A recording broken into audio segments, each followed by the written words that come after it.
Halo kijana, nimependelewa na kazi yako ilivyokuwa nzuri. Nataka nikutume ukaniangalizie mwanangu kule shuleni. Nasikia vitu unavyofanya sio vizuri. Vitu gani mzee? Mtoto hataki kunisikia. Mtoto anavuta bangi. Kila ninayemwambia hataki kunielewa Jose. Sasa mzee, unataka mimi nifanye nini? Nataka uwe naye karibu. Uwe naye urafiki. Alafu pia mshawishi kutumia hivyo vitu ni vibaya sana, vitamwasili.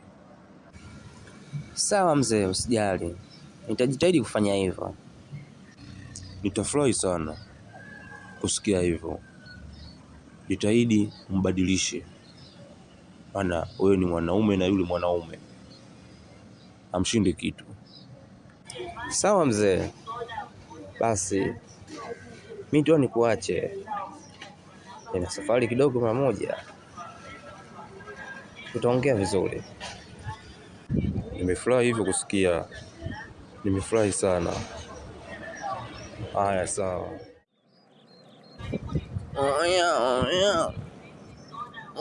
Jofre vipi mwanangu? Safi bwana. Hali yako inaendeleaje? Kama kawa mwanangu, ile mbwi, yani kama mchizi kabipatizi vile mwanangu.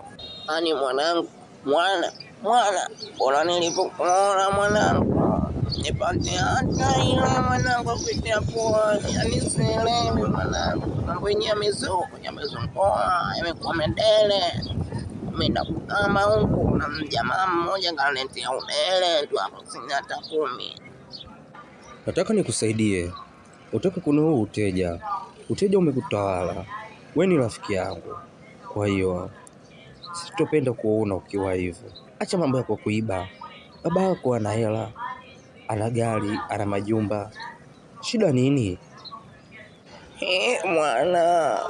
Nikafikiri mwanangu. Kumbe mwanangu siniichi tu, siniichi mwanangu. Oya sikia mwanangu, potea kabla sijamaindi. Potea mwanangu. Oya. Nishakwambia mwanangu potea, au unataka nikufanyaje mwanangu? Potea kabla sijakupoteza. Sawa, mimi naenda, ila alifikirie. Hawezi ukaishi hivyo maisha mtaani wakati babako hela anazo. Oya, wauni atufagilie. Afu mwanangu nijui mimi namba chafu, ipo siku nitakuchafua mwanangu.